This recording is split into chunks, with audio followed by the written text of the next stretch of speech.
वैसे तो माँ के लिए कोई एक दिन नहीं होता है, हमारी जिंदगी ही माँ से शुरुआत होती है।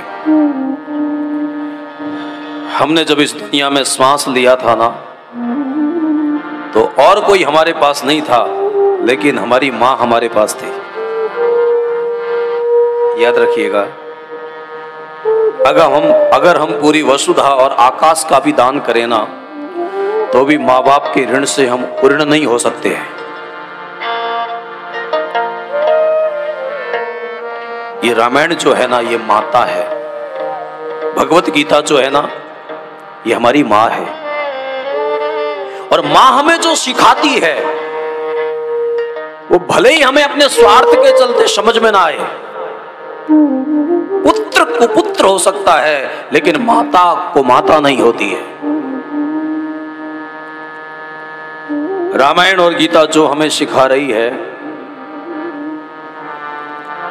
अब कलयुगी संतानों की तो क्या बात करें। हमारी मां ममतामयी होती है, और 14 मई को हम उसका डे मनाते हैं। तो ऐसी जो ममतामयी होती है, और कभी कभी स्वार्थ इतना बढ़ता है और बुद्धि इतनी बिगड़ जाती है कि लोग मां का ही मर्डर कर देते हैं। बेचारी वो निर्दोष होती है, आपको पता है। खैर, ये तो दुनिया का नशा चढ़ा हुआ है तुम्हारी आंखों के पर्दे पर। बड़ा दुख होता है जब कोई बेटे को पढ़ा लिखा के विदेश भेजते हैं। वो पति पत्नी दोनों दिन रात मेहनत करते हैं, बड़े शहर में एक मकान बनाते हैं, और बेटा जब विदेश पहुंच जाता है, धीरे धीरे संस्कारों का ह्रास होने लगता है, और वो वहां पढ़ने वाली किसी युवती के साथ पानी ग्रहण कर लेता है। माँ बाप को लगता है कोई बात नहीं, जिसमें उसकी खुशी है। पिताजी वृद्ध होने लगते हैं, और एक दिन उनको अटैक आता है, थोड़ी सांस लेने में तकलीफ होने लगी, और वो दुनिया छोड़ के चले जाते हैं। अब उसकी पत्नी तो उसके कर्मकांड में नहीं आई, उसको इन चीजों से कोई लेना देना नहीं। पीयूष जाने, पीयूष के माँ बाप जाने, क्योंकि भारतीय माँ बाप थे ना, और सनातन में बहुत श्रद्धा रखते थे, इसलिए बेटे का नाम पीयूष रखा। वो बेचारा अकेला आया, लेकिन उसने उसकी बुद्धि को भी ऐसा बना दिया कि जब उसने देखा कि यहां करोड़ों की संपदा है और हमारे कोई काम की नहीं है, तो क्यों ना इस प्रॉपर्टी को बेच दिया जाए।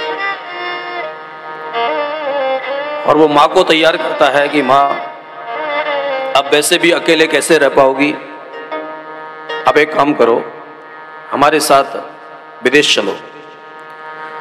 मां बहुत मना करती है कि बेटा, मेरा पूरा जीवन इस मिट्टी में पला खेला है, मुझे इस भूमि से बहुत लगाव है, मुझे यहाँ की सुगंध भी प्रसन्नता देती है।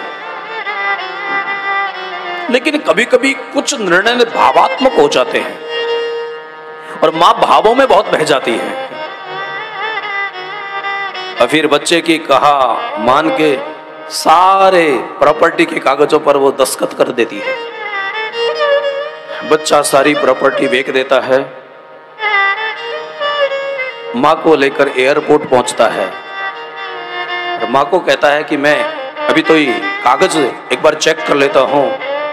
और माँ बेचारी वहां बैठी रहती है, 2 घंटे हो जाते हैं, 4 घंटे हो जाते हैं, वो अकुलाने लगती है, कहां चला गया वो जाकर वहां शिकायत करती है। सब सिक्योरिटी जो होती है उसके अन्वेषण में लगती है। रात के 2 बज जाते हैं, पता चला है कि वो फ्लाइट निकल गई। वो तो ठीक है, लेकिन बेटा कहां गया।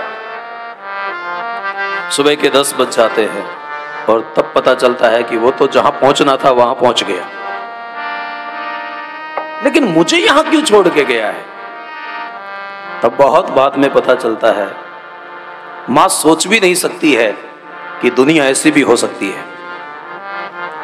कि तुम्हारा तो कोई टिकट ही नहीं बनाया था, वो तो केवल तुमको धोखे में डालने के लिए, उसको वो सब प्रॉपर्टी बेचनी थी और तुझे यहाँ। और ये कोई कहानी नहीं है, ये सत्य घटना है। आज के कुछ सालों पहले आपने अखबारों में, टीवी चैनलों पर तो सुना होगा। और फिर एयरपोर्ट वालों ने कहा कि माताजी, हम लोग तो आपको 100-200 रुपए दे सकते हैं, आप टैक्सी करके जहां जाना है वहां चली जाओ। अब मां के सामने ये दिक्कत है कि वो जाए कहां। बहुत भयभीत हो गई है, लेकिन फिर से वो उसी घर में पहुंची जहां उस घर को बेचा गया। वहां पर गृह प्रवेश का कार्यक्रम, क्योंकि जिन लोगों ने खरीदा है वो लोग अपने वहां बहुत उत्सव कर रहे थे। रोने लगी। इस घर को हमने बहुत मेहनत करके, दिन रात पसीना बहाकर खड़ा किया था। मैं तुम्हारे यहां चौका बर्तन करूंगी, आप जो कहोगे वो करने को तैयार हूं। मुझे इस घर के किसी एक कोने में मुझे रहने को स्थान दे दो। हालांकि वो भारत में रहने वाले लोग थे, भावनाओं को समझते थे।